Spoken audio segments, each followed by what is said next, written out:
Welcome, everyone. We are live for the first ever live interview on Planet Nerdtooine. We've got Year of the Collector here. It is Nerdtooine, and we have a special guest, T.S. Luther, a very talented, and he's probably gonna get all I'll touchy when I say this, but a very talented, very wide ranged creator Thank you so that much, man. I'm a big fan of.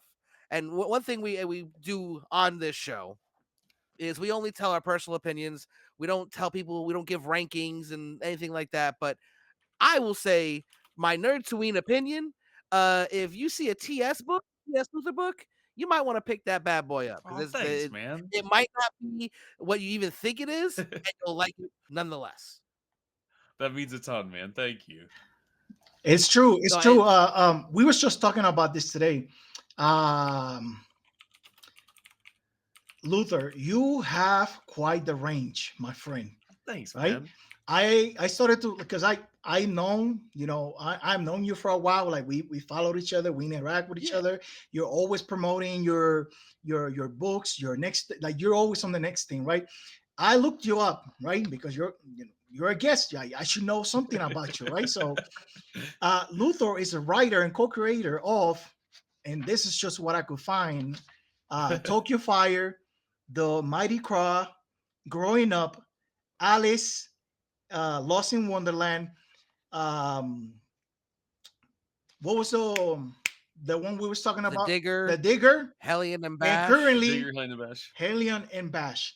And I can tell See, and you, I didn't even know for, all of those other Well, the ones. other ones I don't create. The other ones I edit and I write on. I write with the Mighty Caw with Oh, Mr. Fish, okay. and I write Alice, but it was created by him, and then I edit all of his other books as well. right. So, Okay, fair like I enough. said, Fair enough.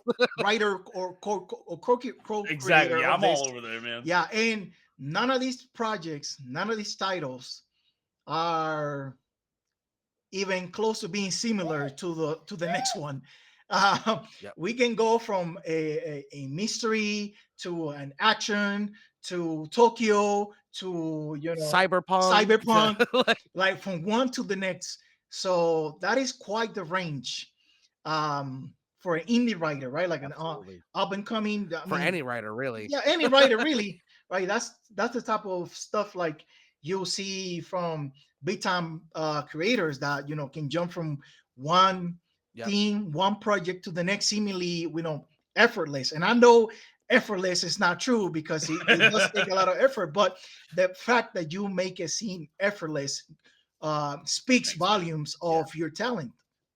I really appreciate that, man. I love writing all sorts of different stuff, and it's partly like I don't want to be put in a box. I want to.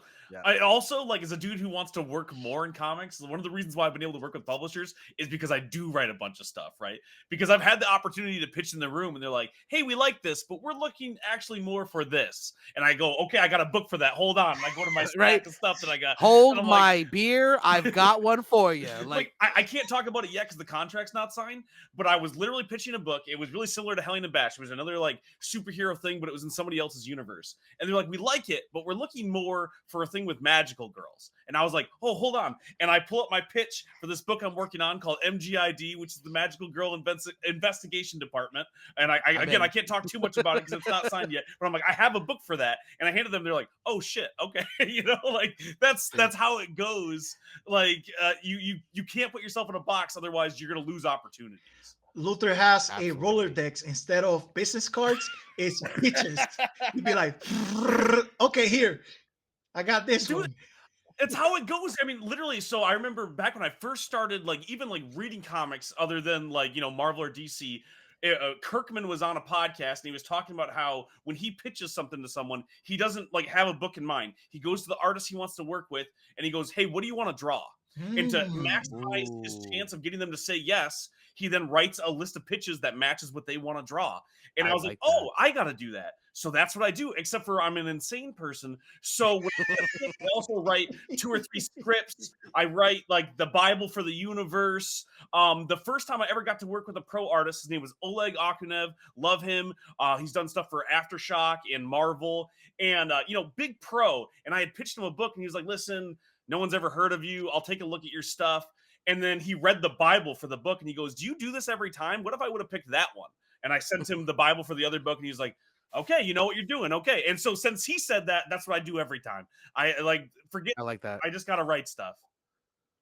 No, I like that a lot. And then, I too want to eventually write more properties than just my zombie book that I've written.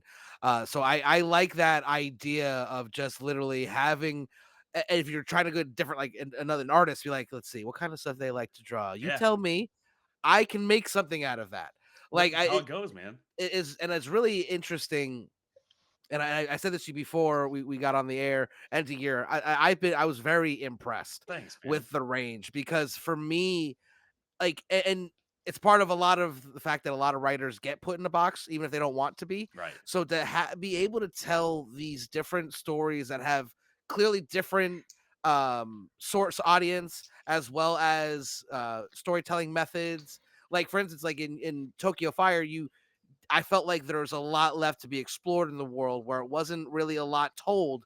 It just kind of teased you as what is on the surface, Right. and there's so much more below. Where in Hellion and Bash, I felt like I knew the world, and it felt like you had done 10 issues of world building in one book. And for a superhero book, that's something that you're gonna need because as we were talking before, we all know what superheroes are. Right. But you know what I mean? To explain how we got this dark vigilante billionaire, uh, you should just be able to see him and go, I know what that is. Right, I don't want to be telling 200 issues of this guy. So you go, okay, now let's Gargoyle. He's not even the main character. Like I don't want to do Right. that. Nobody wants that, and also no one's gonna give an indie writer an indie book the chance on that, right? I Exactly. gotta throw you in as fast as possible. You know, the worst advice I ever got, specifically, it was for Tokyo Fire. I was pitching it around to publishers a few years ago, and they said, well, you don't explain anything about the world in the first issue. I feel like I got thrown in right away. And I was like, would you have read it if I put a 14-page explainer up front? And the guy said, like, no, that would be awful. But I need you to do that. I need you to rewrite it if you want us to publish it. And so obviously it wasn't published by them, and it sold really, really well when I took it to crowdfunding. And it was the first time I had ever seen a bad note. I get a lot of good notes from like Right. editors and publishers, but that one I was like, okay, you don't know what you're talking about. I'm gonna go with this. And the best compliments I got on it was like, oh, I feel like I was thrown right in the action. I get it. Tokyo Fire's happening. I don't know what the hell Lower Tokyo is, but it seems fun. And like Right. that's what you got to do, you know? And I think it's because of the type of story it was. Like Right. I said, for a superhero one, you just throw them right in and you kind of just figure it out as you go. But with something like that, you purposely leave out details because it's Right. like, what is that? I want to know. I have to pick up this issue because of that, and it shows the you get it. You just Yeah, you just get it. Like me as a reader, because like you two are, published writers, right? But me as a reader, I can see the skill of like hooking the readers in like two different ways, right? Because the both stories are completely different, right? But what as I'm Right. going through Tokyo Fire, there's just it's like comes of what the world is, right? The like the fact that you have like upper and lower Tokyo, that means immediately like this is some dystopian story where classes Right. are not just divided by money or by jobs or whatever, but they actually live in different levels in the same city, right?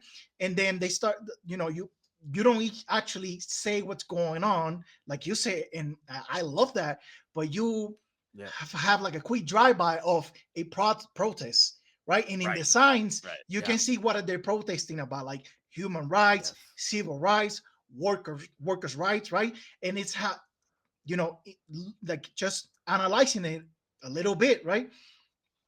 You can see that this has gone for a while because you have criminal gangs that are doing now like getting into activity to like kind of like destabilize the system, like fight against Right. back the system, whether they know they're doing it, uh, consciously or not, is happening, right? So Right. I immediately, you can see like the graffiti on the buildings of like F the system, or like it's there. It's that's just yeah. it's not like explicitly written where you like you'll have a page where it's like in this world society devolved. No, No, you don't have to read it. You Yeah. can see it if you just pay attention, right? And then in Hellion and Bash, there's certain moments there where if you just pay attention, you can see like what the story is trying to tell you, right? Like Right. you see the a Bash, right? You don't know who he is, but then eventually you see that he's breaking and entering and probably stealing something. But if you go back when chaos ensued, he was grinning. Yeah, But he's then just you watching see it happen. Like this is perfect, exactly right? he Like was like a fish in a tank. But then you see Gargoyle, who's supposed to be a hero, grinning during the fight scene with the pterodactyl. So like who's supposed to be the good guy and the bad guys have the same grin, this evil grin uh, um, um, on both sides of the situation. Like, oh, heroes are here to save the day. Poor Galgo has this like, Machiavellic, um, I don't know, feeling about him, right? yeah, yeah, exactly. The whole point of him, down to the lettering that we use for him, is supposed to make you feel uncomfortable. That was the note I gave to both letterers, both Mike Stock and Fishley. Love those dudes. I was like, hey, can you make people feel uneasy when he pops on the screen? They're like, oh yeah, sure, we can That's do that. awesome. And Fish literally, like, he lettered it by hand, like he did the normal lettering, then he went back over each letter by hand just a little bit off, so it makes you like stare at it, going, what the heck is this? It was really rad. Yeah. No, I like that, and that's we talked about this before on the show, how important lettering is that a lot of regular, or let's say casual fans just don't really get, and how important it really is, because in the phrase we use is really good lettering, you don't notice it at all, That's right. but bad lettering is so clear. Yeah, You bad can lettering will tell ruin a bad. book. Good lettering just blends in, and Yep. I'm a huge proponent for that. I love letterers; they make the book, in my opinion, and it's so Yeah. important to work with ones that are professional. It's the one thing, like I get asked a lot, and I don't know why. Like I'm not that much higher of the echelons when it comes to indie books, but I get asked a lot of questions, and the number one thing that I tell people is like, if you want your book to look professional, get a professional letterer because it will level up your book leaps and bounds. Because if you're doing it yourself and you've never lettered before, that's all awesome and you should learn, but people are going to tell. They can see that you did Yeah. it.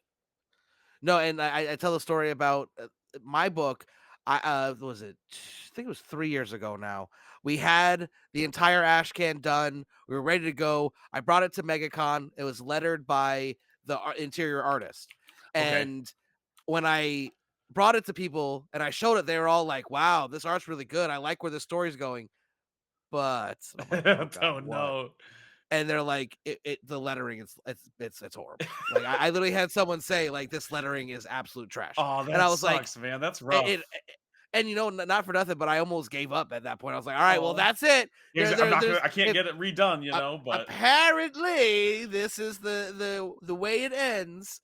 But then I got very lucky. My good friend John from Encase Comics, he actually hooked me up with the letterer he's working with on his book, and I say it all the time, and Tyrone literally took my book to the absolute next level, and it makes just such a difference. And I didn't really notice it too much when I first went with it. I was like, oh, this is fine, this is good, it's good. And then when I see Tyrone's work, I'm like, oh yeah. no, it wasn't. All You can right, tell the this difference, makes man. sense. And it's one of the so Sky Hawkins is my co-creator on Tokyo Fire. She's awesome and she's actually a really good letterer too. But I wanted her to be able to focus, and she had never had the opportunity to hire a letterer on a project. So when she came on board and we were co-creating Tokyo Fire, I was like, let me hire a letterer for this, so you can just focus and do all of the artwork, because she also colored it, and she had a blast with that. And then, but on the Digger, Sam Goodlin is my co-creator on that one, and he's also a professional letterer. So like he gets a lot of letterer work, and he was like, don't let anybody else letter my book. The reason why I learned how to letter is because I'm lettering this book. And I was like, but you don't speak English. And he's like, I'll learn. And I got this. and like, obviously jokes English is a second language, but like he very, very, very fluent. So like, but he killed it on that.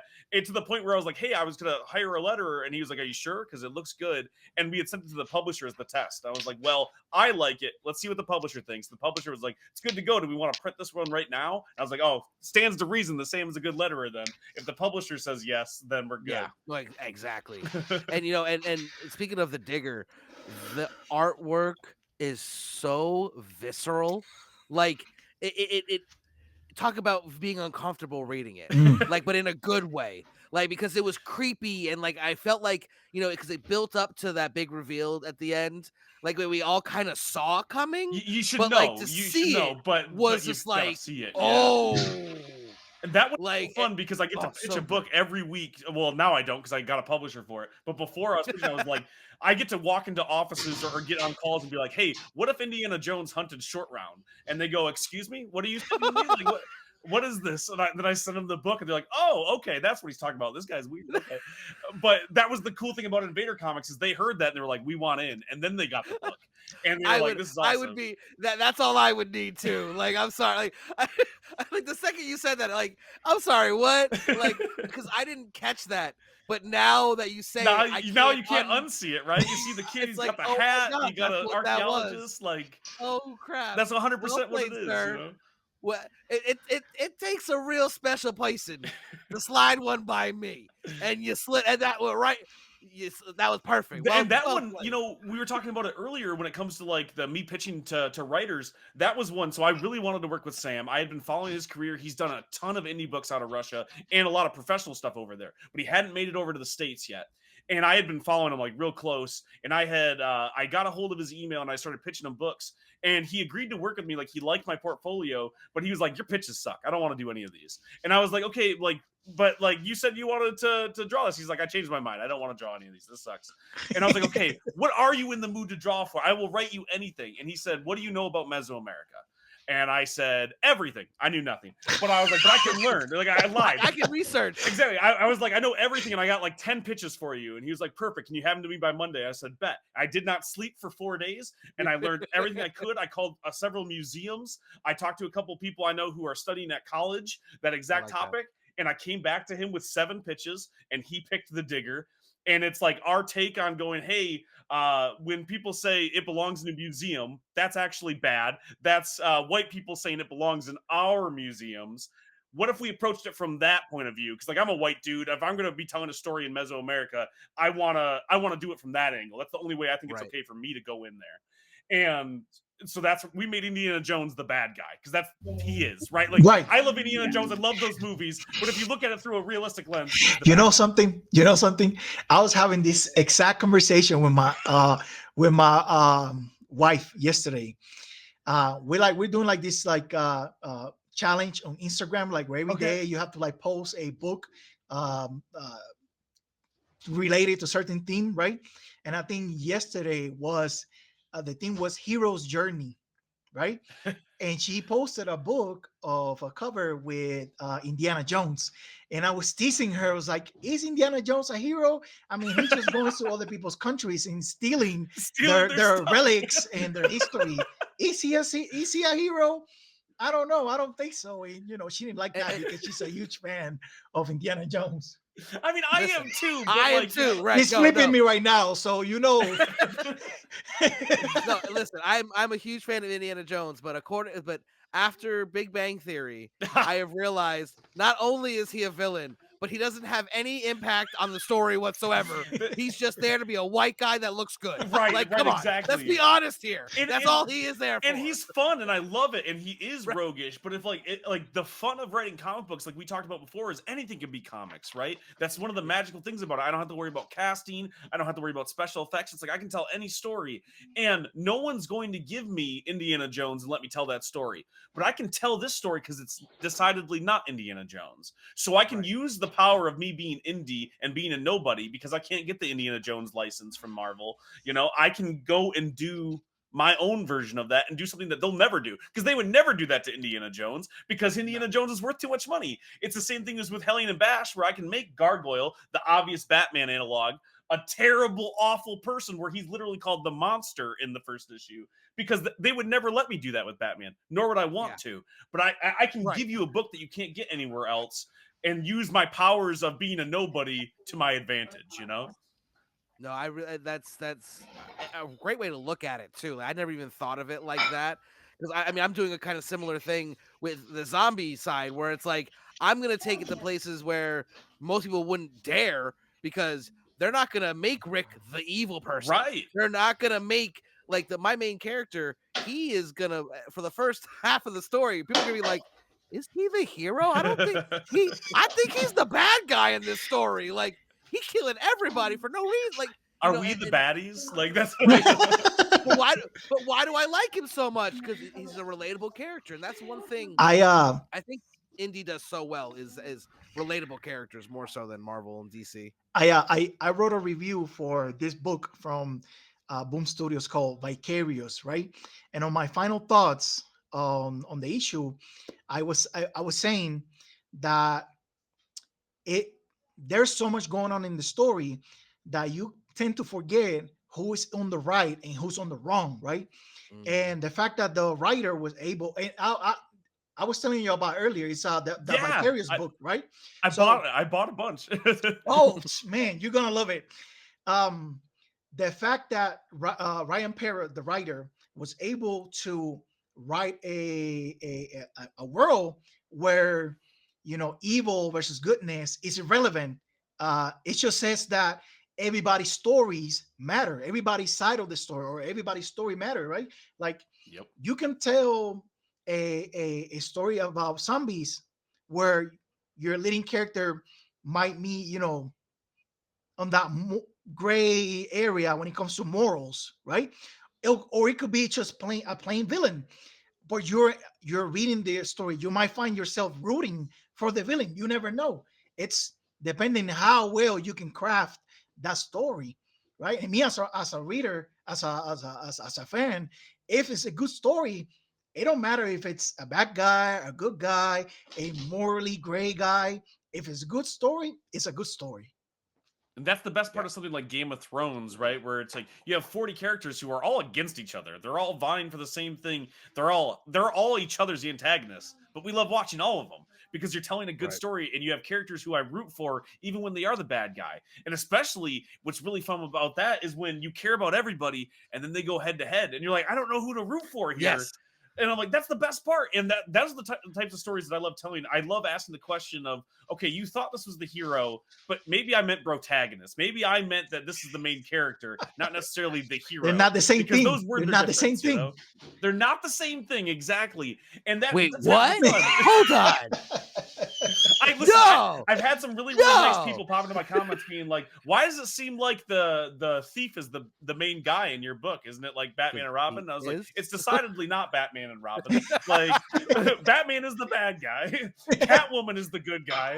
Like that's what it is. And like that's half the fun is making you question like, okay, what is a superhero? Who is the hero? Who is the villain? And we all have stories to tell about us, and it's not a complete black or white, good or evil. There's gray areas across the board.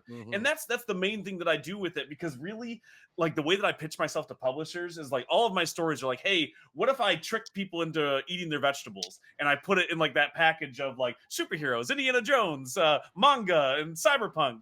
But like Tokyo Fire secretly it's like class warfare, right? It's about revolutions. It's about unions. But like that's, you wouldn't know that necessarily. You got these two goobers who are robbing stuff and they get in over their head and it's a fun time. Goobers is the right word. Goobers is the right word. I'm sorry.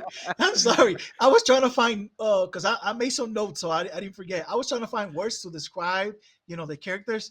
And Thibault, that's how you say his name? Thibault. Yep. Thibault, like he was reckless. But even more so than being reckless, he's a goober. Yes.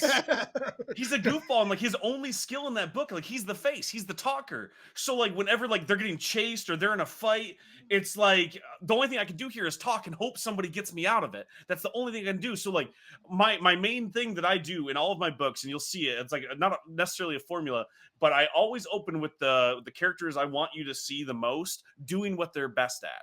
Right. So when you open up the digger, the Indiana Jones character, the titular digger, like he is digging, right? Like he is stealing treasure. In Tokyo Fire, you see Tib talking and Ren is driving, because those are the two things that they're good at. And in Hellion and Bash, Bash is robbing the city blind. That's the whole thing. And you see them in their element. So when I take them out of that, you can see that they're fish out of water. or when they're in other situations, you know what they can and cannot get themselves out of. So you're already in that mindset because you've never met any of these characters. You don't know Tokyo Fire from a hole in the ground, and you've definitely never heard of T.S. Luther. So I want you to be able to get into these stories as quick as possible so you forget that it's not an Image book, that it's not at Boom Studios, that I don't have an IDW contract. You're just reading a fun story.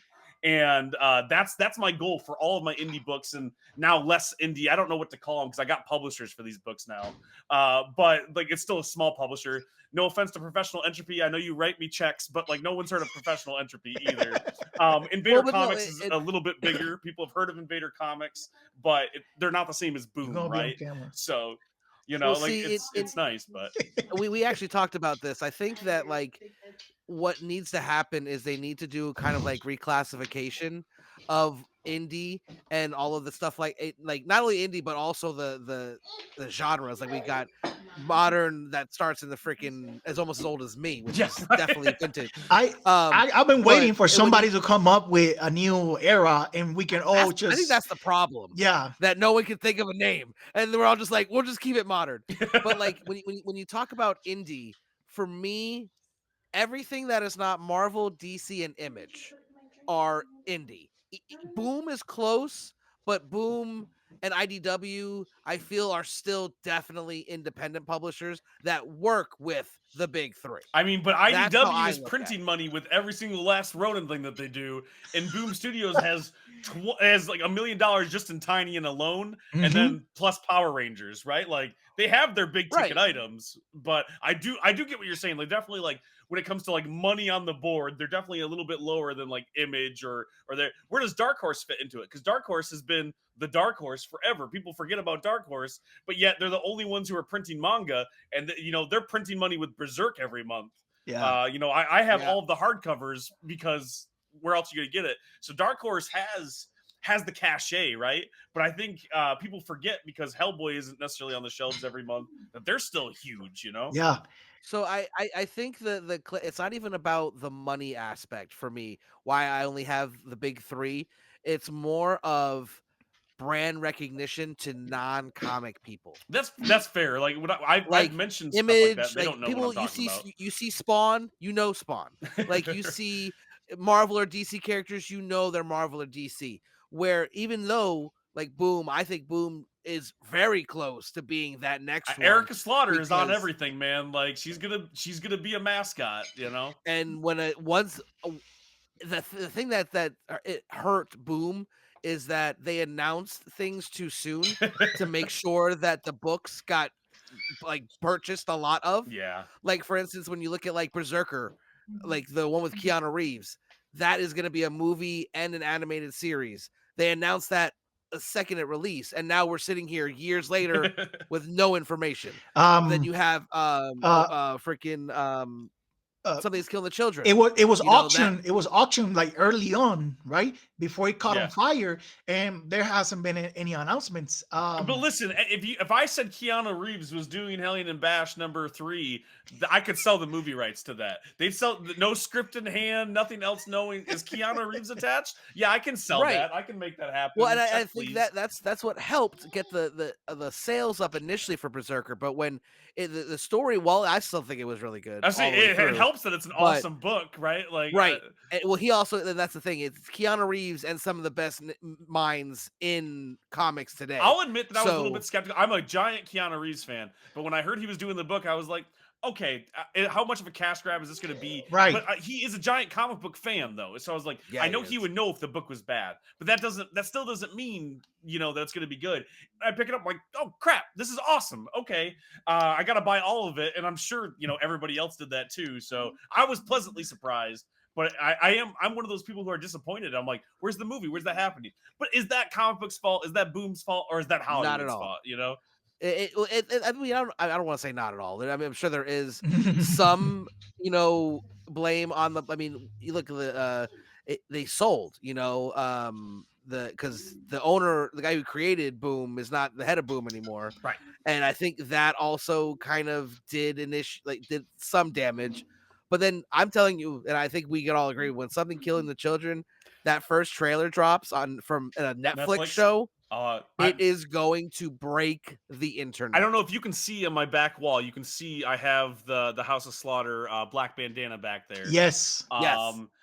Giant fan, and so is my wife. Like, we're huge fans in the house, and so excited for the adaptation. But I like, as much as I'm excited, I'm way more excited for somewhat connected, just same like genre, Witches from Scott Snyder. Do you guys remember that one? Yes. I'm a giant fan of Witches. Love that book so much. They've been talking about an adaptation of that to go animated for years, so much so that he was focused on that instead of doing volume 2. And so when you talk about like, oh, we've had to wait a long time for Berserk, or we've had to wait a long time for, something that's killing the children. Like, I've been waiting a decade for Witches. So I'll wait another year for something that's killing the children. It's fine. But let's be honest. You're a different breed. And I mean that. I hope it's clear to everyone who might be listening or watching later. I mean that as the most sincerest of compliments of all time. But like, not everyone has our attention span and our ability to wait. Yeah. So you had all these people that bought in heavy to Berserker and now are like, where's the movie? That's you know what? That's completely fair, because I talk about Witches and people are like, you mean that one Snyder book he did before he did Course of Owls, Batman, 5,000 Batman books he's done at DC, like that one? That's what you're excited about? And like, but like, we've talked about, my patience is insane. I like to pretend like I'm some mastermind playing 4D chess. It's really just ADHD, right? I'm just hyper focused. I'm just sitting here. I can't get out of the bubble. I got hyper fixated on comic books in 1997, and I haven't gone back. So that's all it is. It's actually a problem with my brain rather than a superpower. But I disagree. I think it is a superpower that people label a problem. I mean, it depends how you look at it, I guess. I try to use my powers for good. With great power comes great responsibility, or a great amount of indie comic books. One of those two. Or a Rolodex full of Bibles for 100,000 comic book ideas. And again, I hope everyone understands. I will admit a little bit of a hint of jealousy, because I only have one universe I'm working in right now with ideas for more, but you actually have like taken those ideas and been like, all right, here we go, Bible, here's the whole thing, everything I need for that, let's put that on the shelf. I got another one, here's another Bible, put that on the shelf. I mean, it helps that I don't sleep, for sure. And the other thing too is like, as a comic book creator, like, I mean, listen, you got kids, right? Like, you don't sleep either. Don't act like you caught a nap earlier because you're like, this is the first time I get to sleep in a whole year, so I'm going to take this 7-minute nap. Like 7 minutes. But like, that's how it goes. You got to utilize that time. And as a comic book writer, the thing that I tell new writers is nobody wants you to do this. They're going to actively work against you. And the biggest thing you're going to deal with isn't rejection, it's apathy. No one gives a crap. So it's a little bit like throwing spaghetti at I always say it's like throwing spaghetti at the wall, but nobody ordered pasta and everybody has celiacs, right? Like, they're not interested and they're annoyed that you're doing it. But like, if I only had one idea, if I had Hellion and Bash, I wouldn't be making comic books. Like, you have to keep the churn going. You got to be making series, because no one's going to pay you to make comic books if you're not already making comic books. And if you only have one idea, if you're only working in one universe, that's awesome if people buy into that universe. But the second they don't, you're screwed, right? Like, Hellion and Bash is awesome, and I love it. And I would love to tell all the different superheroes in that universe. Like, I have so many cool stories to tell. And there's a lot. And there's a lot of superheroes in that universe. There are, right? Yeah. Because that's what you need. Like, you get a fully fleshed out universe. And I have a lot of scripts for it. But like, if Professional Entropy doesn't see that success, I might not get a full run of Hellion and Bash, let alone all the spin-offs I want to tell, right? And I'm in meetings with them, and if it goes well, they're like, we want to do this spin-off, and do you have an idea for this character? And we'd love if you did this. But that's all dreams, right? It's Fugazi, right? Like, it's hypothetical on top of a hypothetical. So I have to keep pitching to other publishers, right? Invader didn't want Tokyo Fire. I had actually pitched Tokyo Fire to them originally. And they were super nice about it, but they were like, we already have a cyberpunk book. We don't really want that right now. So I self-published that. But Professional Entropy didn't. So that found a home there. The Digger didn't work for Professional Entropy, but it worked for Invader. and I have that MGID, that magical girl book that didn't work for either one of those. It's going to a different publisher.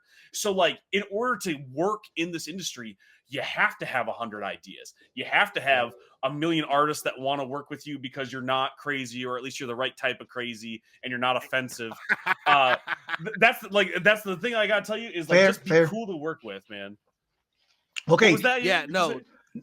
definitely. So I wanna reel it back into like the whole. Yeah, man. Sorry. No. I want to reel it back into like Hellion and Bash, right? Because that's your Sure. current. You have an open campaign right now, right? Yeah, For live issue on number 2. Kickstarter, issue 2. Go ahead. Yeah. Yeah, Uh, Hellion and Bash issue number 2 live on Kickstarter right now. Please go check it out. Professional Entropy backed this one. Like, I have a publisher involved. It'd be really helpful if you go and check it out. If you're on TikTok, my YouTube, anything like that, you can go to professionalentropy.com or Kickstarter. Type in Hellion and Bash issue 2.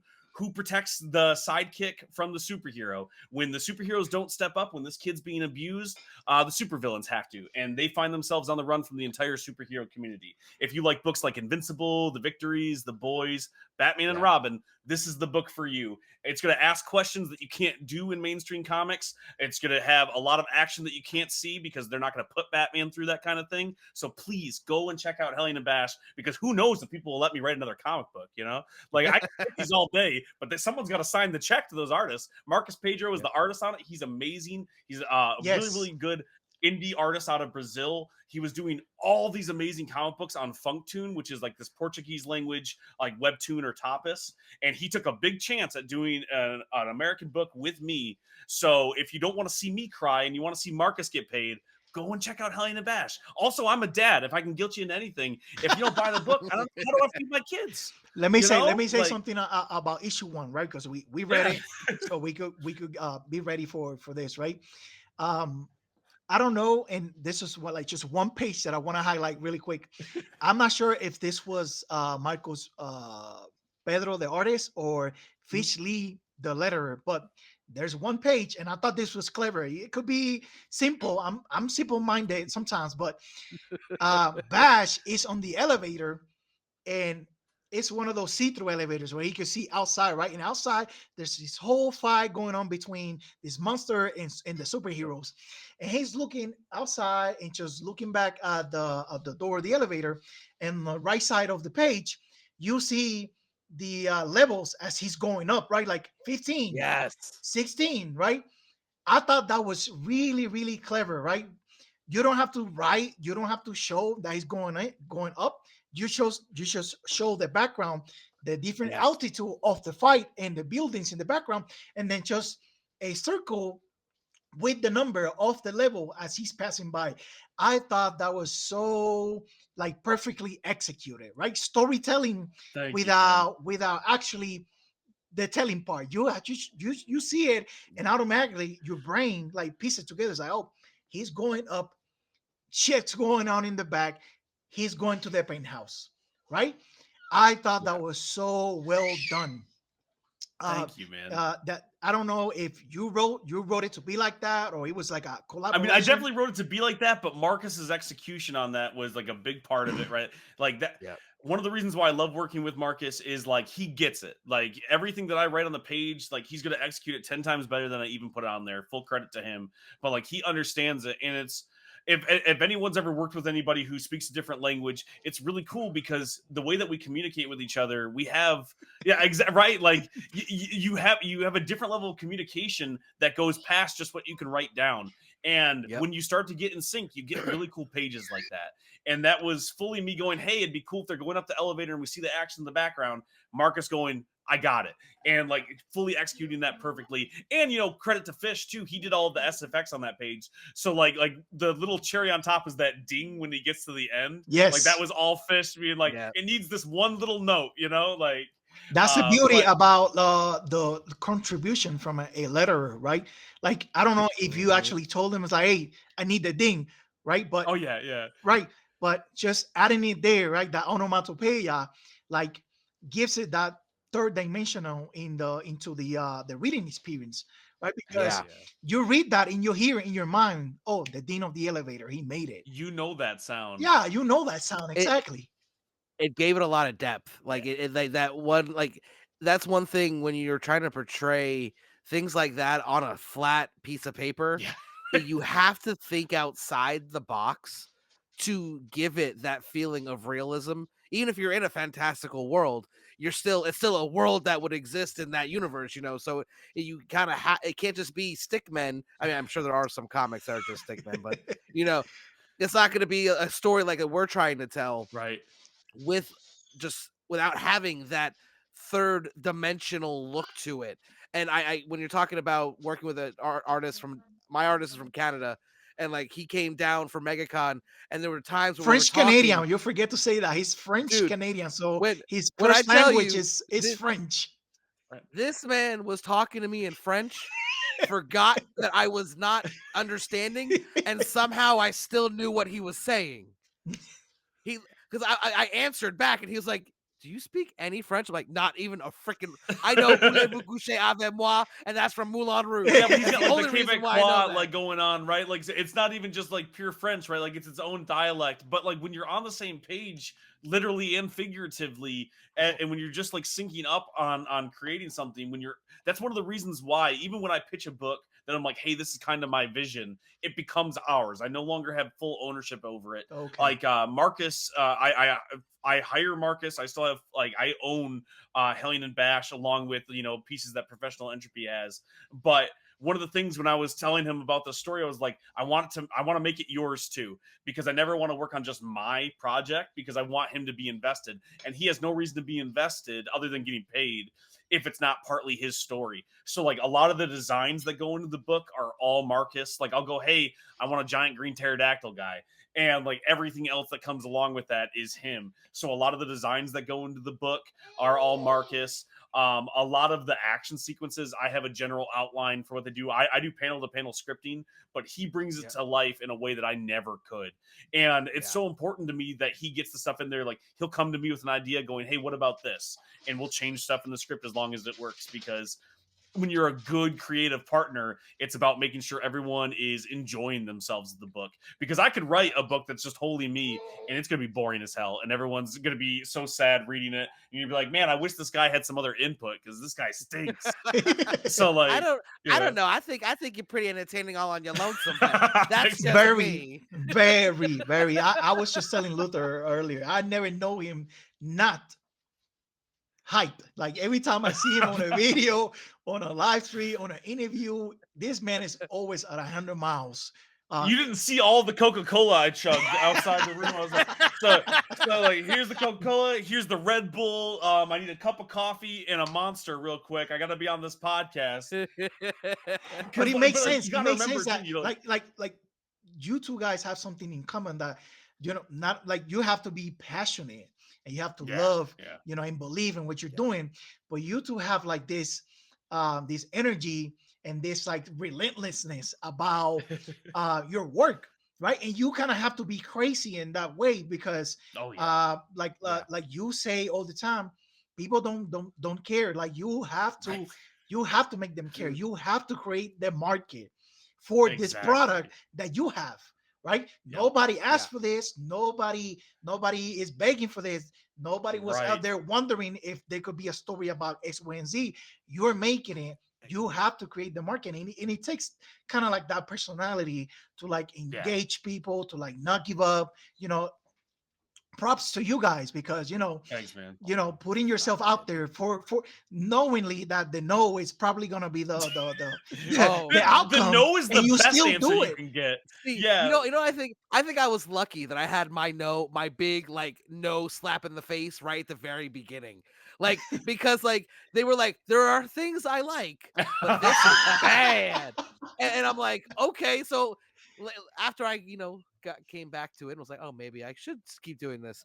My brain was like, all I have to fix is that.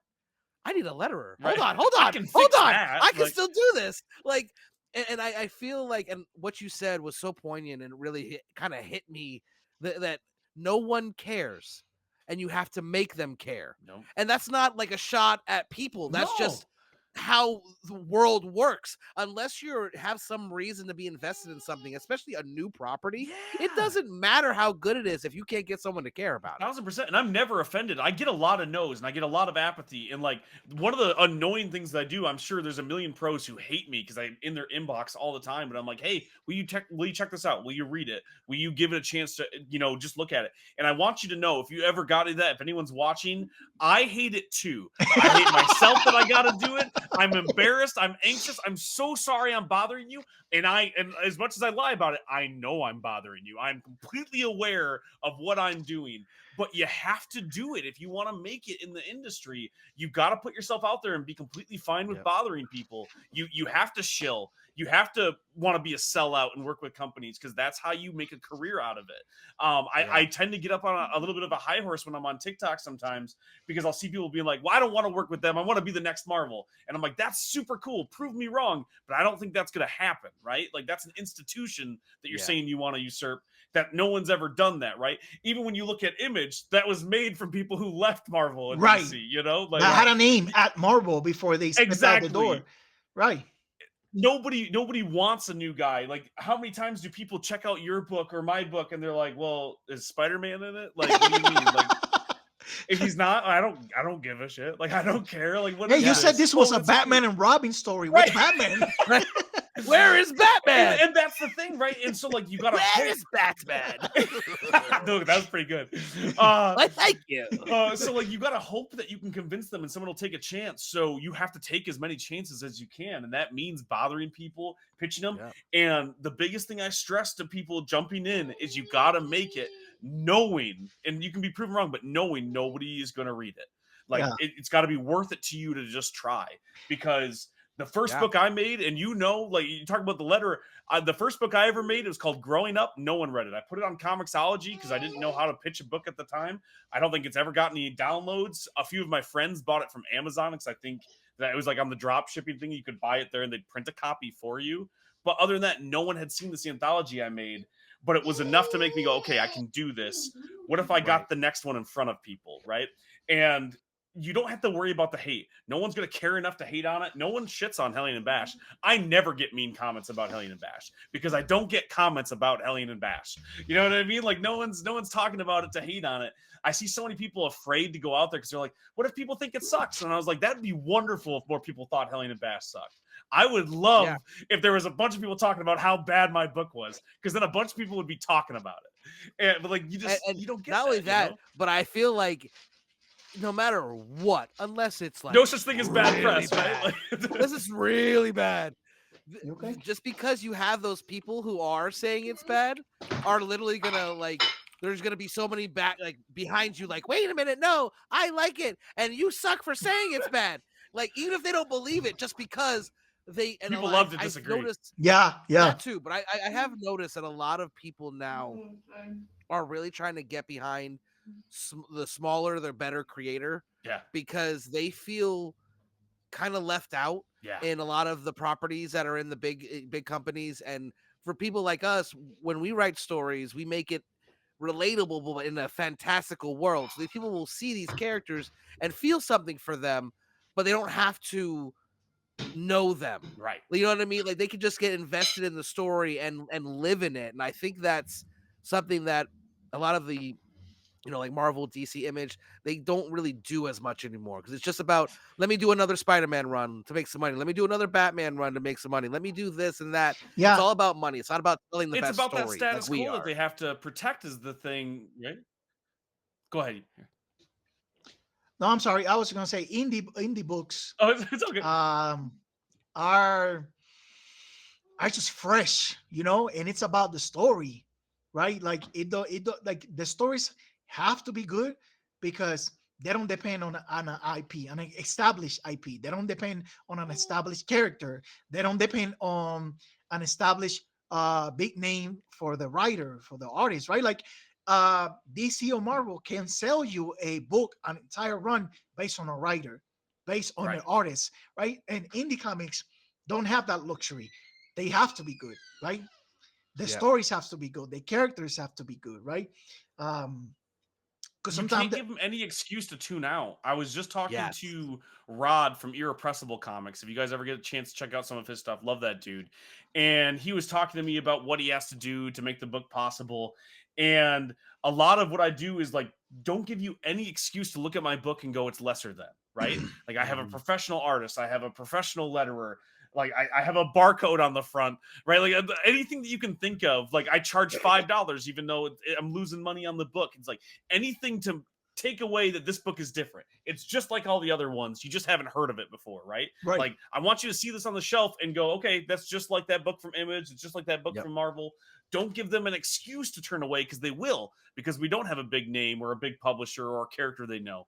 You have to give it the best treatment you can just to be considered the same, right? Just to be Yep. neutral with the rest of the stuff on the shelf. And it's a tall ask for people, you know?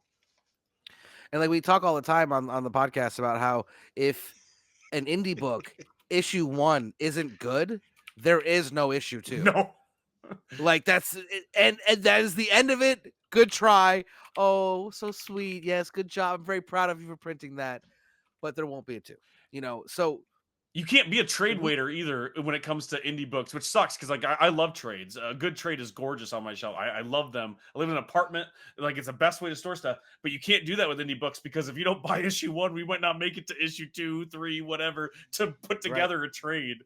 And like I'm lucky enough to have a publisher for Hellion and Bash, so like when issue 1 was done, we were already working on issue 2, and issue 2 is done, and now we're working on issue 3. And like I'm really, really lucky to be able to do that with such a small book. Most people can't do that, and to even put it out at the cadence that we're putting it out, right? Like, I have a monthly book right now. That's unseen in indie That's comics, you amazing. know? That's I want you to take a second and really absorb that. How like how like as someone who has been struggling for the better part of 2 years to get issue 1 out, and I'm still knee deep in issue 2, Right, and to have a monthly release schedule, even remotely close to a monthly, right. is so impressive, and it speaks to the quality of the book as well Thank you, as man. the how much people are willing to support you, Yeah. and that can't be understated. And I as someone who has a hard time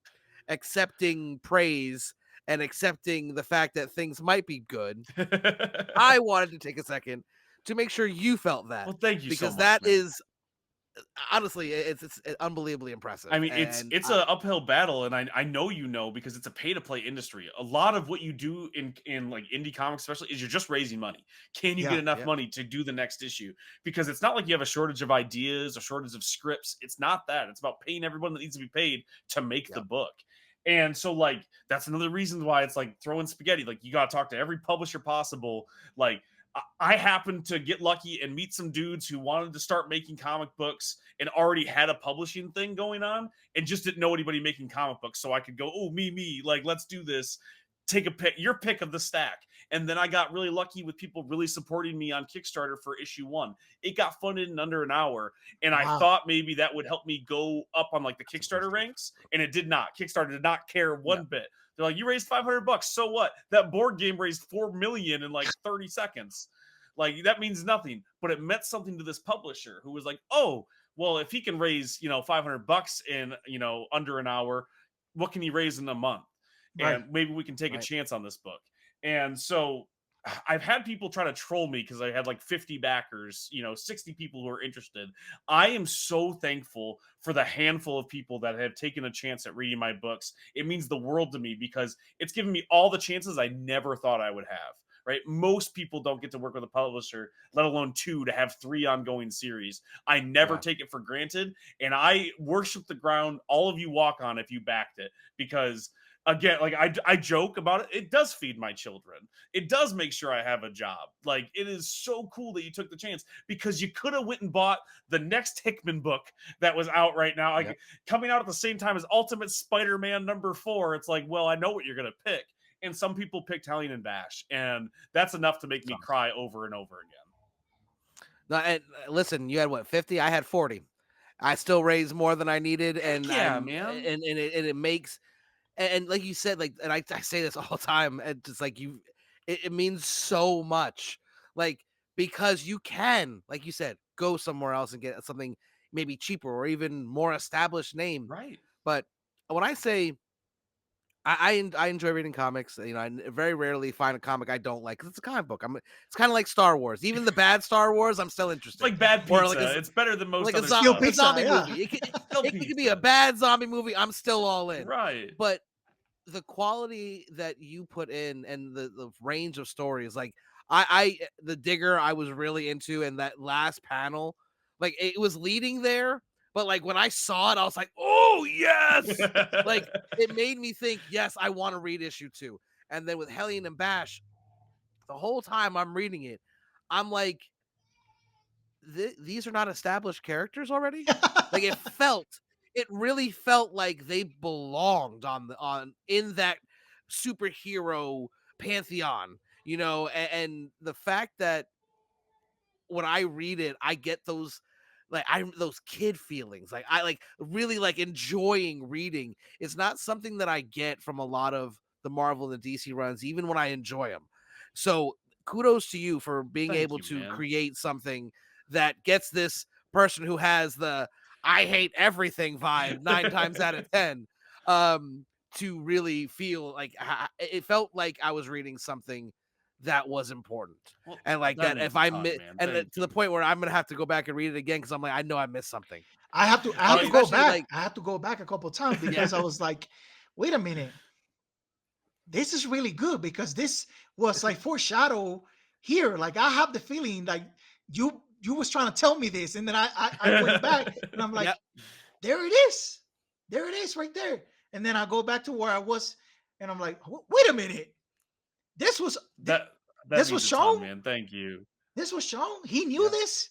And then I go back and I see it in writing on a little panel. When I'm talking about Bash knowing who Gargoyle is, right? Right, Yeah, right. right. Like I'm like, oh, oh. So right, so Gargoyle is bashing and Hellion, but Gargoyle is not in the title because Gargoyle is the bad guy. That's why. Holy shit! So we're gonna have a no, caper story where the protagonist is the psychic of a hero, and then the robber. What is going on here? Let me go back. and that was, kudos to Professional Entropy and to everyone who's backed it to take a chance because I don't set up the entire book in issue 1, right? Like it doesn't they're not already partners in issue 1. It's not like they've been doing this whole thing together. Like I'm telling the beginning of that story and it begins with this giant kaiju fight, in issue 1, and like they've only just kind of the first time that they meet is in issue 1. You see them kind of cross paths a little bit as the city's exploding. So Hellion and Bash doesn't even really become Hellion and Bash at Right. first. Hopefully it's entertaining enough to get you there. But like I said, like kudos to them for taking a chance because as I'm pitching the book, I remember the anecdote about Invincible. I don't know if anyone knows the story of that, but when he pitched that story, originally the big twist, and I don't want to spoil it if people are jumping on the bandwagon now, but the big twist of that book was supposed to happen in issue 10. And Image Kingdom was like, we're going to cancel the book before issue 10. You got to put the twist in there because otherwise you're just telling this is just Spider-Man with Superman. Like it's cool, but you need to give them the thing that makes this book the thing.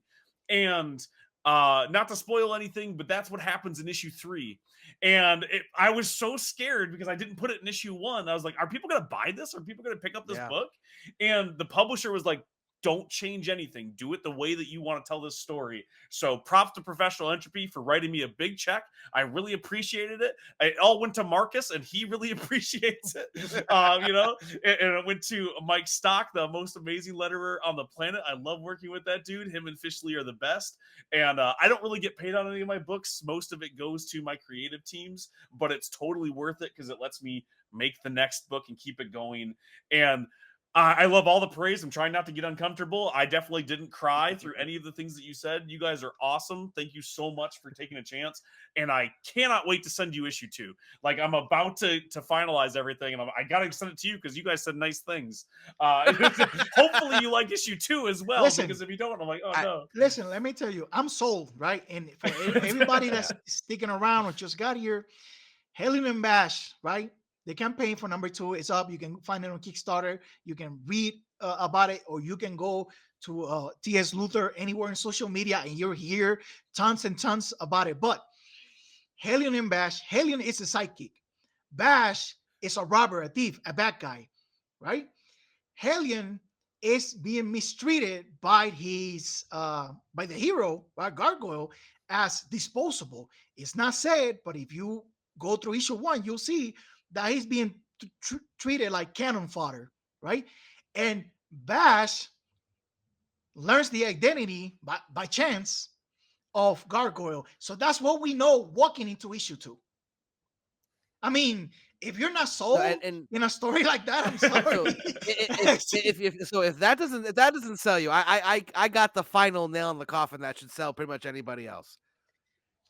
If you like superheroes at all, you're gonna like this book. But the reason why I say that is because it's gonna remind you of all the big names that you know, but with the cojones to actually tell a real story. That And is and Thank not you for so so nothing, much. but you were talking about the cannon fodder. Most of the sidekicks in majority of the big like Batman, all of them, they are exactly that. And but they meet their ends in different ways to tell like a specific story, but they all are abused. yeah. Like if you look at how Robin is treated, how Speedy is treated, how any of these little sidekicks, Aqualad, they get abused until they become the heroes they're supposed to be. Right. Now, is that the tough love that they need to reach those heights? Maybe. You can make that argument, but it doesn't change the fact of what's happening. You know, like You have to if suspend that disbelief when you're going to read Batman and Robin. You have to be okay with it because that's not what it's about. It's about Batman and Robin doing awesome stuff, and he needs the sidekick, and they need him, and so you have to pretend like that's okay. But I'm a dad, right? And I love reading books, and I can suspend the disbelief. But if I'm going to tell a story, I bring that into it, and I ask that question. I'm like, hey, is it okay for the sidekick to be doing this? Like, that's a kid out there. Like that's a child, right? And I wouldn't ever ask that question with Batman and Robin because I love that. People don't love Hellion and Bash. People don't know who the Gargoyle is. People don't know who Hellion is. I'm like, okay, I can ask that question. Like I said before, like it's a character you've never heard of. I can use my power of unknownness, right? Nobody cares about me or these characters.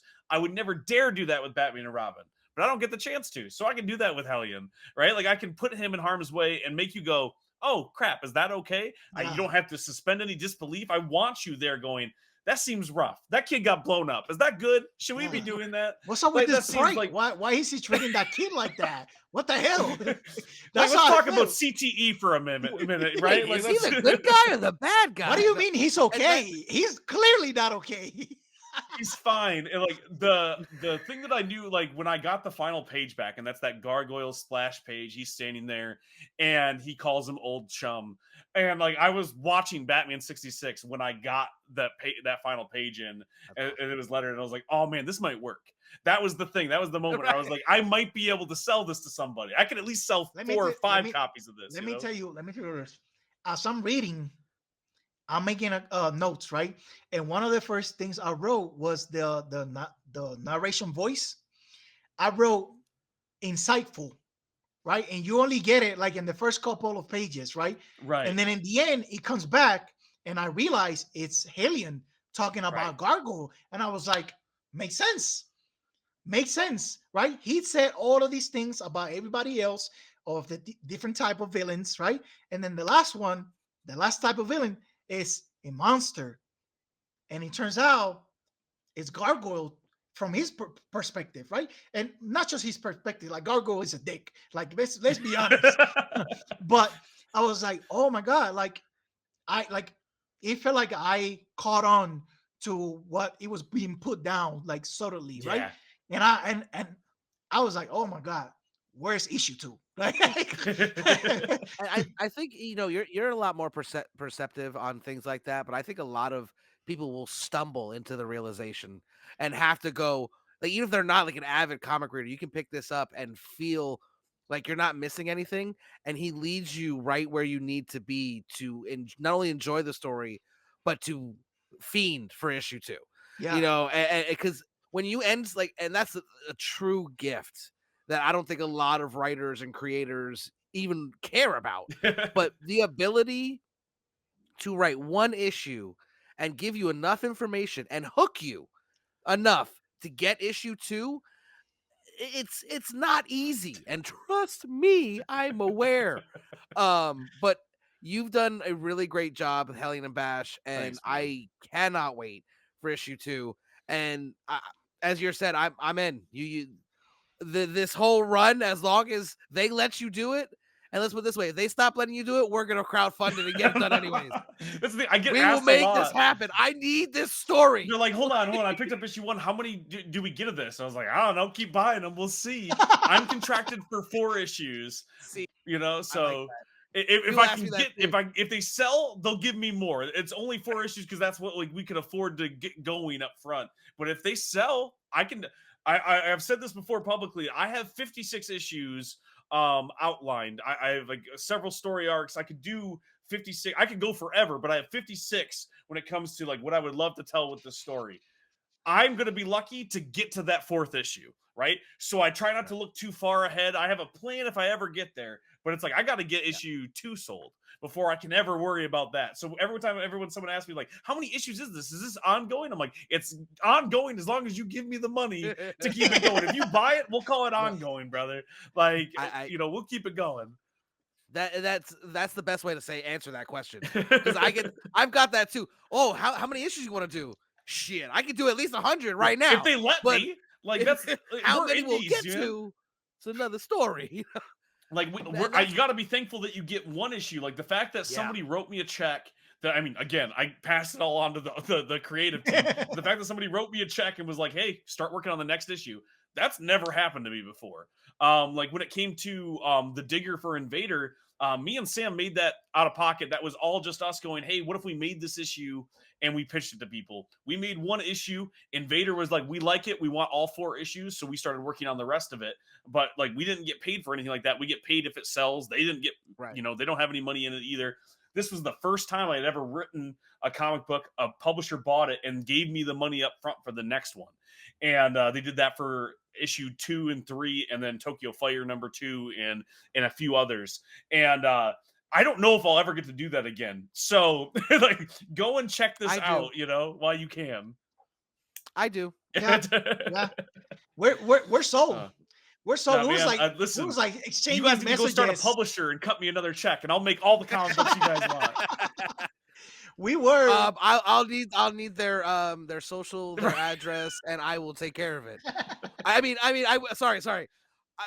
I will have someone. I mean, somehow, some way, it'll get taken care of. Oh man, but like you guys know, like it's so hard out there. There's so much competition. It's easier than ever to make a comic book, right? Yep. And while that means that yes, like I can be a cut above some of the people who are making indie books for the first time, I'm still. I know they're not competing with me, but I'm competing with Tiny and Snyder and DeConnick and all these amazing people that I'm so thankful that the industry doesn't chew up and spit out like they used to, right? Like people aren't treated like Kirby was treated. Like Matt Fraction can write comic books until he dies and he can feed his family, and I get to read Matt Fraction books until he dies, right? Chip Zdarsky can write every single hero there's ever been made and it'll be amazing, and he's allowed to do that. And I'm so thankful. That does mean there are fewer jobs for new people, though. So that means that we have to carve our way into the industry through our indie books, through these new publishers, through direct marketing and Kickstarter and crowdfunding on Zoop and all those other millions of ways I'll try to get a book made. So like, I know some people are resistant because they're like, well, I only buy stuff from Image or Marvel or DC. But like, you got to take a chance if you want to see the industry continue to grow, because you're probably not going to see as many new voices at those places because we're a risk that those companies don't need to take anymore. Right. They can get a book from Snyder. Why would they hire T.S. Luther?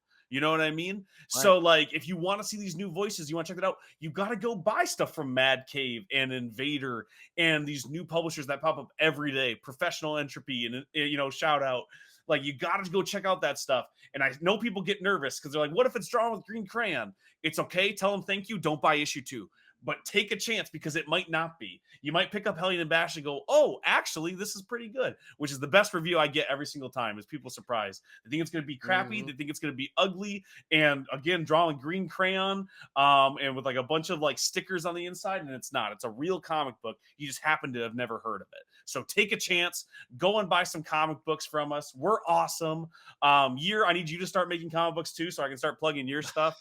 It's not quite fair. We're talking about our books. You haven't drawn or written anything. Come on. I'll stick to making content and reviews. I love making reviews. You guys keep making comics. I'll keep reviewing them. I'm fine with that. One day, year we'll break in.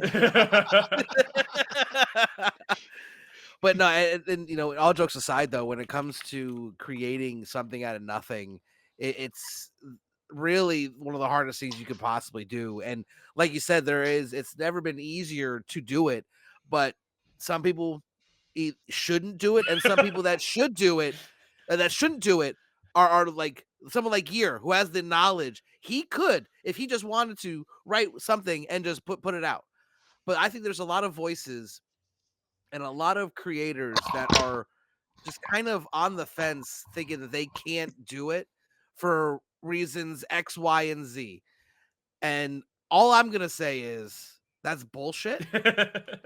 If you have a story, or if you're an artist or anything that you want to be, making comics or following any type of passion, just fucking do it. Go for it, man. Like it can't be made, it can't be sold, it can't be done if you're not in the game. Yeah. If you ain't got no skin in the game, you ain't got nothing.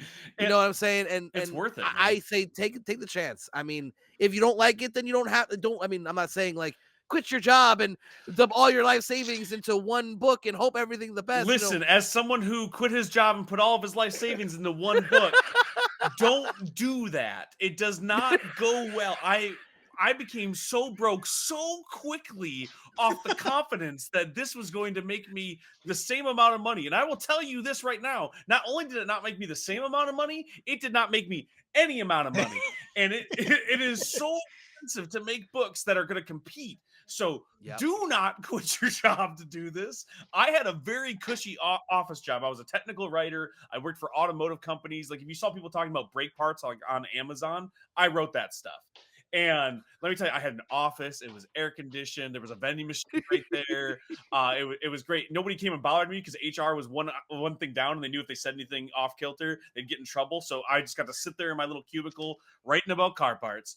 And I quit because I was like, I can make comic books. And let me tell you, I made comic books and lost everything. So like if I can tell you anything, it's keep the job, still make the comic books, just do it at night. Do it in between paychecks. You get that nice bonus at Christmas time, that 30 cents or whatever company dividend they give you. Take that, save that up, make a comic book. Because if you quit your job, you have to sell comic books. You got to make the best book ever, because you got to compete with the Tynians and the Snyders. Yep. And you got to make something really awesome. You don't have any luxuries. You got to be out there shilling. You got to go live on TikTok for an hour every day at TS Luther, and you got to hope that's a really good question about Batman. Otherwise, you're just talking to yourself the whole time. And you got to get on Kickstarter every month and sell Hellion and Bash issue 1 and issue 2. And you got to meet people like Mr. Fish Comics and try to let him get him to let you write stuff for his books, because there's no more money coming in, and then it's really, really desperate. So don't quit your job. Make the books with everything else that you have, because you're gonna go broke real quick. Also, don't do a million submission like pitch packets if you've never made a book before and self-published. You will go broke even faster, and no one will read any of them because they've never heard of you. Do that now after you've self-published like 5 books and you're working with publishers. Then you make pitch packets. Don't make the pitch packets first, because that one anthology you put on Comixology is not going to make anybody interested in reading your pitch packets. It doesn't matter what artist you hired from Marvel. They don't care. No one's heard of you. They're not going to buy the book from you.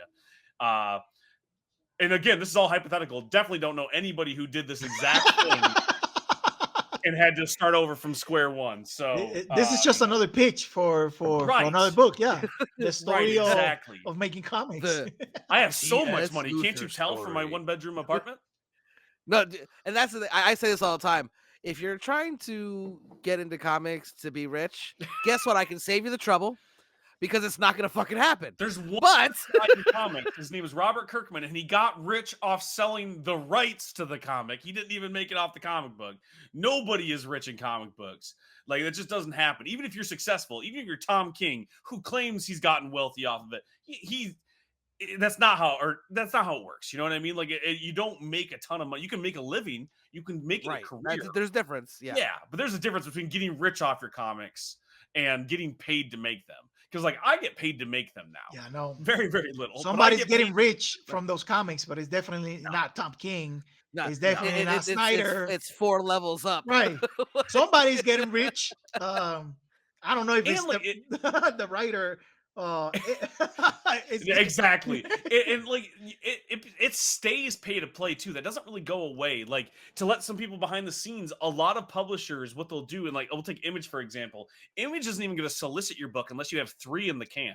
So that means out of your pocket, you need to produce 3 whole issues of your book, even if it's a 5-issue run. Like, you have to have several of those made up already before they even send it out to like previews to publishers or to distributors and to local comic book shops. So you have to shell out all of that money up front before you'll even see a dime back. And then you don't get paid like day one when they're selling at the comic book shop. You got to wait months and months before you're paid out what they've made. And you only get a percentage of that back. Like, for instance, we're looking at a September release for The Digger from Invader Comics. No one is getting even a small paycheck from the Digger until the next year. That includes Invader, that includes me, when everybody gets paid out from that, if it sells enough.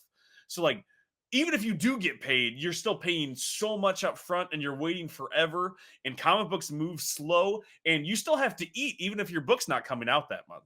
You know, your kids still got to eat. You still got to pay rent while you're waiting. So, like, it's so expensive to get started and to stay in it. Even once you get to the higher levels, you're still shelling out a lot of money.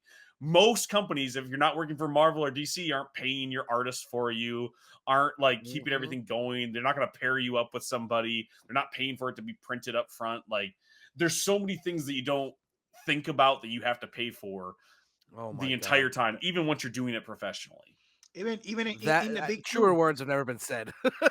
even in the big two, and there's something like sometimes fans don't know, because like they might read the books, collect the books, but they don't watch interviews. They don't talk to creators. Even big time creators sometimes are told, like, they have a pitch for DC, for example, and they say DC will come back. It's like, okay, we're not necessarily looking to do a Jenny Sparks comic or a Black Canary comic right now, but if you're willing to do let's say a mainline Wonder Woman for us, we'll let you do Jenny Sparks. We'll let you do Black Canary. You know, exactly. Not talking about Tom King, but no, for real. Tom King says in different interviews that he didn't pitch for Wonder Woman. Right. DC came to him, and he had no idea what he was gonna do. Right? He said, "But I listen. I don't know about Wonder Woman, but I do have a story about Jenny Sparks. Who? I have a story about Black Canary. Who? No, this is what the stories I want to tell. Okay, we'll let you do 2 miniseries, but you'll have to do Wonder Woman for us." I was just listening to Matt Rosenberg's podcast, the Ideas Don't Bleed, and he was talking about the exact same thing. Like, he wanted to pitch DC a thing, and they're like, "Listen, we'll let you do that, but you got to do this other series, and then we'll spin that out of it because we need this issue coming out right now because it's going to tie into this movie." And like, that's how it goes. And that's what, like, I get asked a lot, like, "Oh, what would you write for Marvel or DC?" I'm like, anything they'd let me, because I'm a small guy. I'm not going to pitch. That's not what's going to happen. They're not going to come to me and go, "What do you want to do with Spider-Man, T.S. Luther?" What they're going to do, some editor's going to take pity on me because he read Hellion and Bash and saw me crying outside in the alleyway after a con, and he's going to give me a 2-page backup in some yearly anthology thing, and I'm going to get 1 page on Stiltman, and if I'm at DC, I might get a single panel Dog Welder. I get to write 1 panel of Dog Welder backup in the yearly Batman. If you're lucky, that's what's gonna happen. If you're lucky, they'll put like an anthology book of like the different pets that Marvel has, and you'll get to write a zero dialogue story about Jeff, or Oh, dude, I would love to write about Jeff. He would get Condiment King, Oh but god. only after he's already been beat up for a full issue. Listen, I would He has like, no his jaw's broken, so there's no he dialogue. can't talk at all because they had to save money on a letterer, so they said that there's no onomatopoeia, no dialogue. You get one artist for 2 pages. yo, that's listen, one but, like, hell. That's one hell of a pitch, right? Like you get to Oh, wait a minute. pitch Hold a on. story, and What did they're we like, just Hold do? on, there's a thing here. we're gonna cut you off the anthology because like we're running out of money, and you'll be like, what if I rearrange the story? We know dialogue, so you'll save money on the lettering. And they're Right. like, let me run the We just tell numbers him that and I'll get back to he had a you. punctured eardrum, so he couldn't hear. So you were just telling it from the story of it. Dude, Oh, wait a that minute, issue wait. of Hawkeye Hold is on. one of the best comics ever Yeah. written. You know what I mean? Like, It I would is. definitely do it. And I would listen. I'm gonna throw it out there and make like it's it's all hubris. I'm all lying, but I would slay that Condiment King story. Okay, if you gave You know me what? a You great would. dog welder, I would kill it. Okay. You would. I have actually like people could say, "Oh yeah, I agree." No, you would kill that Condiment King role Thank for you, sure. man. That would. Shit. Now that's one of my goals now, to make sure somehow, some way. Listen, if you get there, let me ride your coattails. I will write that Condiment King for you. That's the thing I tell people all the time. They're like, "Who would you love to write?" And I'm like, "Well, I'd love to write anybody they let me, but they're not going to let me write those ones." So, like, what I have in my back pocket, like I joke about dog welder, I got a dog welder pitch. I have a gold ball. Right? Like I have the pitch because I'm like, they're not going to give me Wolverine. They might give me gold balls. Like that Right. might happen. Like I might be able to talk them into a gold balls miniseries. So it's like Hank. No, which one was the agent of Hydra? Was it Hank? I don't remember. He had a one shot. Yeah. Like way back when, right? Yes, Hank, Like, yeah. give me Hank, agent of Hydra, for 2 issues. I can do something with that because you don't get to decide what you do with those places. You got to take the scraps that you're giving and you got to turn them into gold. And it's the same reason why I don't go into my pitch meetings with all of my ideas sold already. I pride myself on being able to come up with them on the spot. I used to play this game. I had a podcast called Pitch for Pitch, and because it was a party trick I would do. I would have somebody yell out like a genre or a type of movie, and then somebody yell out like a property. So it was like Romeo and Juliet, but with Transformers. And I would do that, and I loved doing this. I would get drunk and do it at parties. And so I started a podcast doing it. And this is what I do in pitch meetings. We were like, I don't know. What if could we do Matrix with swords? I'm like, let me pitch you Matrix with swords right now, like, and that's how you Dude, get those jobs. You got to be able to hilarious. play on the fly, man. Ask Gear. I literally do that with like everything. Hey, dude, Like exactly, he'll, man. He'll say something and I'll literally just write a pitch. He's like, "Holy shit, that would be awesome." I'm like, Exactly. And but that's what you got to be able to do. And that's the thing that I think a lot of people don't understand is that ideas are, I hate saying worthless because they're not worthless, but it's all in the execution. The idea part's the easy part. So if you practice, if you write enough, Yes. like you said, like it's like a party trick, right? Like when people go, I can't believe you came up with that awesome pitch. I'm like, don't ask me to write 30 pages of this, but like I can give you the pitch. I can give you 7 bullet points to make you go, oh, damn, that'd be dope. Because I'm like, I don't know what would happen on page 4 of that pitch, but like I can sell you bullet points. We were talking about that earlier in Luther's live. Like anybody can do a what if story, right? But where it matters is in the execution, like how much or how good you can flush out that what if, right? Like Batman and Robin, but what if Batman was intentionally abusing Robin, right? That's a good premise. That's a good what if. Now, wait, how good? That's not a what if. That's every Batman story ever written. Sorry. My bad. I'm not supposed to pop the bubble. My fault. Continue here. I'm sorry. But how good can you tell the story? How you can flush it out? Because like a premise, anything could be a good premise, right? Right. But how good you execute that? Like, where are you gonna turn that story? Like, where are you gonna take that story? Like going back to Vicarious, like the premise of Vicarious is that you have this world where people can put these implants on their body and they become proxies, and then you have people in the internet that go on the web and they become linkers, and then they can vicariously live whatever experience you give them through the technology of the implant, right? Like it's a 5 sense experience. They can see, they can hear, they can feel, they can taste everything, right? That's a good premise. Now, how many stories, how many experiences you can flush out from that premise? right? Can you execute on that well? Exactly. Like that's the biggest ask. How many manga or anime do you see? I'm like, that's a dope premise. I could not do it for 50 issues. Like it went too long. Like they said everything they could say with it, and then they had to make up new stuff. I see so many people send me their feedback and they ask me stuff like, "Hey, what do you think of this idea?" And I'm like, "I'm gonna be honest with you. That's a dope idea. That doesn't mean anything. And I can't give you feedback because you haven't written the Yep. issue. You haven't made the issue yet. I could give you serious notes if you've done more. But just the idea, I'm like, I don't know. What do I say? That's a dope idea. That's a terrible idea. No, that is so, and I don't think people understand how difficult it is to turn an idea into actually. I don't know what other mediums, but in comics especially, Right. like I've told numerous people about my plans for issue 2, and they're like, "Oh my god, that sounds great." I'm like, "It sounds great, yes, but I've got to figure You out gotta how the execute on hell How it. do you to make it get it into a on the story? page." How Right, you how you make it into a story? A compelling it's story. so critical to the success and the actual feel of the book. It just because you have that idea doesn't mean you can actually execute it. You don't even have And to have a good idea. Like, I mean, Tokyo Fire is a dumm idea. There's too much. If I were to pitch that to Hollywood, there's a hat on a hat on too many things. There's a revolution. They got yeah, superpowers and cyberpunk. Hold on. Let's get rid of half of that. You know what I mean? that's four That's genres. We four need at genres. least a minimum of two, maximum of two. Let's bring it down a notch. You know what I mean? And like, Yep.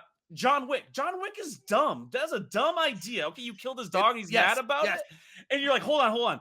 Keanu Reeves, he's mad, he's sexy, he's got a gun. You're like, I'm in. You know what I mean? Like, it's in the Wait, they killed a execution. dog? You know what? Let's do it. Let him cook. I'm gonna give it a shot. I understand that anger. I get it. So hold on. Shush. I understand.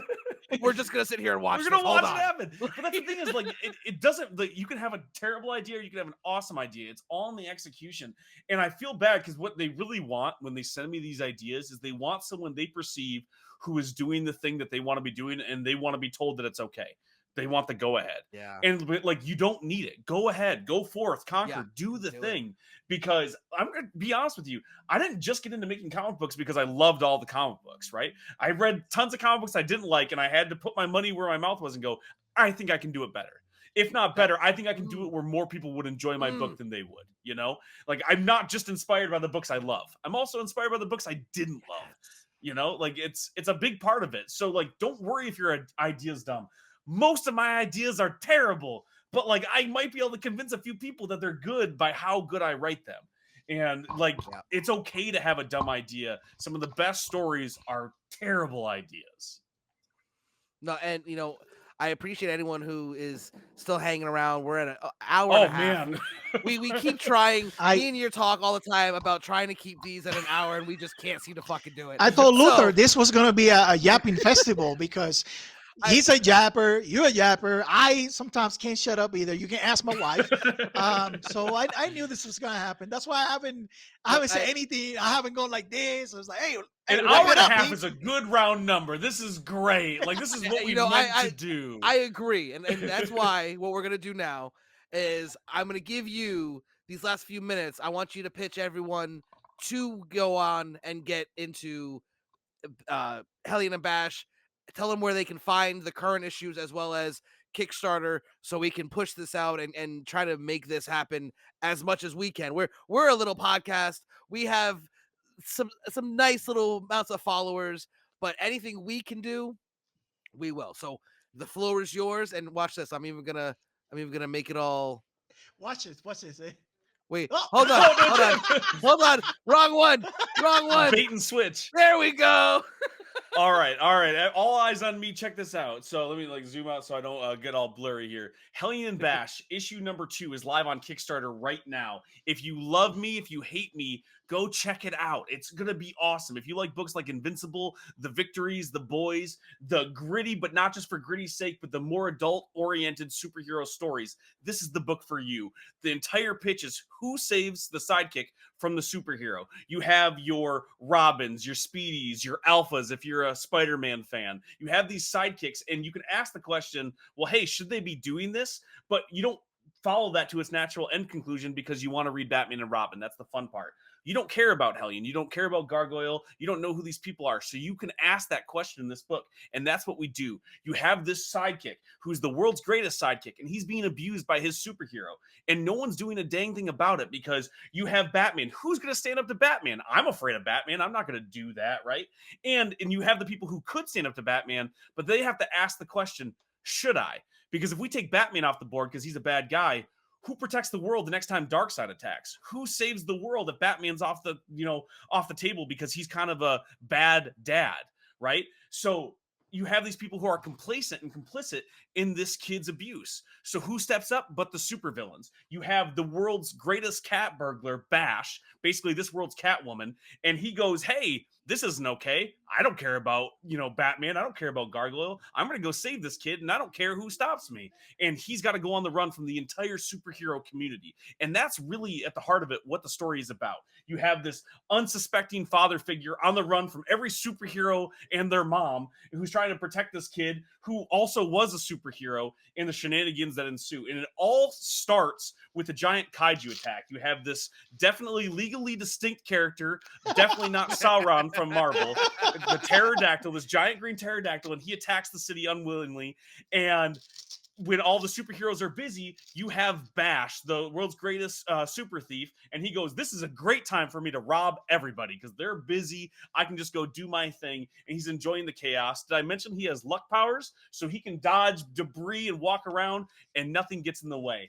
And what he uncovers unravels an entire domino effect. He sees all these sinister secrets from the superhero community, and he's got to do something about it because at the end of the day, you can be a superhero, but that doesn't mean you're a good person. And we have to ask ourselves, is he a supervillain or is he the hero that we need? So please go and check that out. It is live on Kickstarter right now. It's Hellion and Bash issue number 2, but you can pick up both. So if you want to pick up and catch up, you can do that on the Kickstarter as well. So issues 1 and 2 are live right there. The second the Kickstarter is done, you'll be able to pick up copies of both issues at professionalentropy.com. That's the publisher. Those are the people that wrote me a big check and were really dumb and gave me a chance to write comic books. So if you want to thank them, go check out professionalentropy.com. But until then, go check out the Kickstarter. Again, I don't know how many more times they're going to write me a check. So definitely take a chance and, throw me a bone and check out issue 1 and 2. We sell them really cheap. They're $5 an issue. They're comparable to Marvel or DC. You're not breaking the bank. I know most indies, we got to charge $10. I'm lucky enough to keep that price down. So you can pick up any of my books over there for $5. Digital, physical. I sell the scripts on there. If you want to learn how to write comics, if you want to see how I do it, you can pick up my scripts. We sell stickers now too. I'm trying to look around to see if I have any. I don't think I have any right here, but because everybody asked for stickers last time, so you can get a sticker of Pterodactyl or Yeti Man. We have lots of other cool merch. You pick up all my old books. I think that's it for me to shill. I think that's everything I can do. Last minute, go check out Green Zone number 4, also on Kickstarter. I edited it for my buddy Mr. Fish, and I think he's got maybe 10 hours left on that campaign, and I also get paid to do that. So if you want to throw me a really big bone, go pick up that too. I think that's all I have to plug. Oh God, something took over me. I felt the Holy Spirit came in to sell books. Is that what happens when people speak in tongues? Is that how it goes? Stan Lee came into my body, true believers. The comic gods were speaking through you, my son, and it was glorious. But I want to thank you very much for stopping by. I'm gonna say this unequivocally. You are always welcome on Planet Nerdtooine. Thank you. Every issue you got, just let me know when you want to come on and we'll make time for you. Heck yeah, man. This was a blast. I love doing this. Please have me on. Don't stop doing this podcast again because I'm going to be listening now and I want to be on again. Oh, no. Don't worry. That's not happening. I'm too committed and I'm paying for shit now. So it's gonna happen. Okay. I gotta get my money's worth. I have no other way. That's a good way. If you want to get over the hump of not getting stuff done, put money into it. Buy that gym outfit that you've been looking at because then you gotta justify it. If you're paying Planet Fitness, you gotta be in there on Sunday, Right. That's how it goes. Pay for the podcast, you'll do it every week. But again, everyone who stopped by, if you've lasted with this hour and 33 minutes, we appreciate you. This will be, it's already live, so it's gonna be on instantaneously. The audio version will be up by tomorrow. And then me and Year will be back with a new episode, with actually part 2 of the episode. Right. that'll drop on Sunday, where we do what is years issue part 2. We also are going to do a review for Stellar Lands issue 2, which we had a great time reading and loved, as well as a kind of preview for what we're going to be doing on the next episode when we bring in JJ's Comics to talk about everything that's going on with Diamond and how big this really is. And I don't think enough people are as worried as we are. And I definitely think that we're going to have a great episode with that. But again, I thank you all for stopping by. And until next time, stay nerdy, my friends. All right.